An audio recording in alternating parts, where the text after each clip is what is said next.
Hey there, it's Sabrina Moreland again, and I'm going to show you how to use EBSCO Host to find some really good articles for your American Literature 2 class.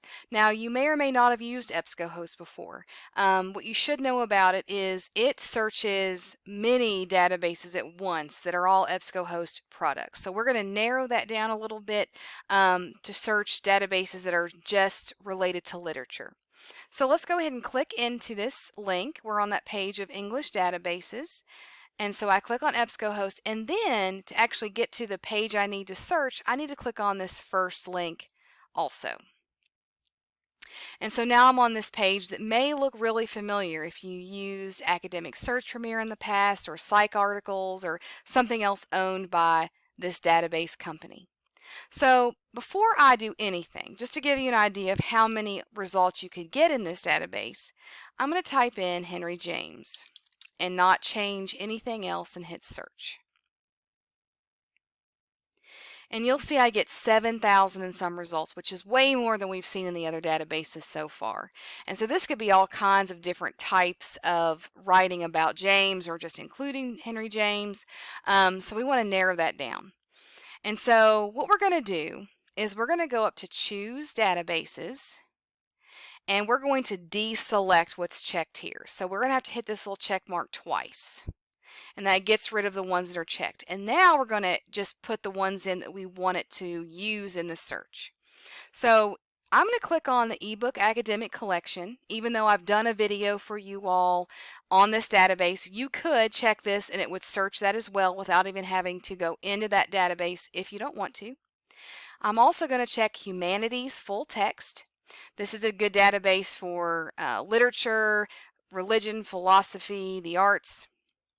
I'm going to click on McGill on Literature Plus. It has literature in it, has to be applicable to what we're doing. The master file reference ebook collection, and let's do the Reader's Guide full text as well. Now you can search all these if you want to. You can add to this. Maybe you're doing a psychological analysis of something and want to put psych articles or psychology collection. Just depends on what you're searching. But we're just going to look at these 5 for the purposes of this demonstration. And so once I have them checked, I'm going to click OK. And now I'm going to search Henry James again. And you'll see I have way fewer results, so 1288, but that's still a lot.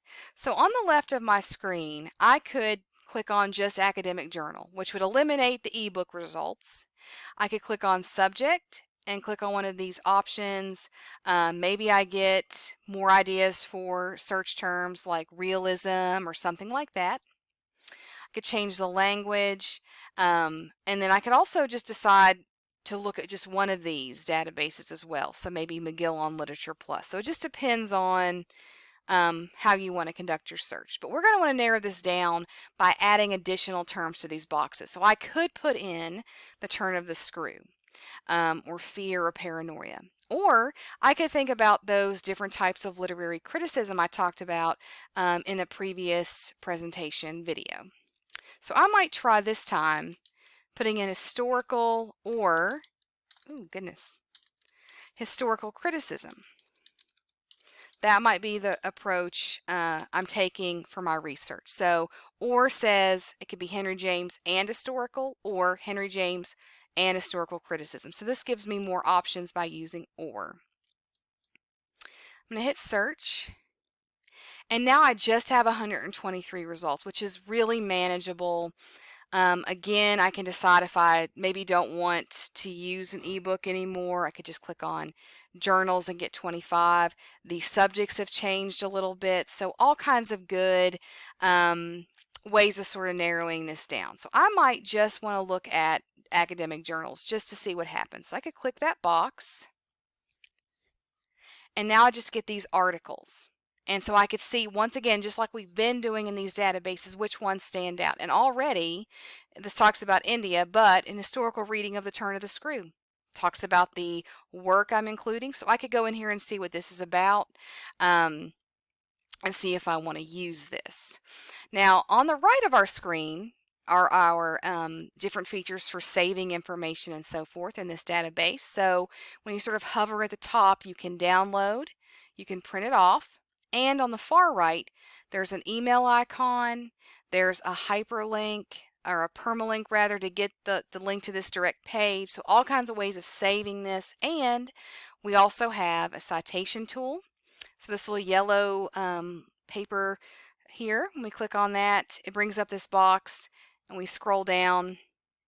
And here is the MLA citation we could copy and paste in our paper. And I'll say it one more time. You need to make sure it's written properly. So you'll want to edit for any errors in that case.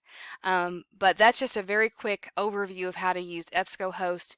It is similar to the other databases that you've used in the past.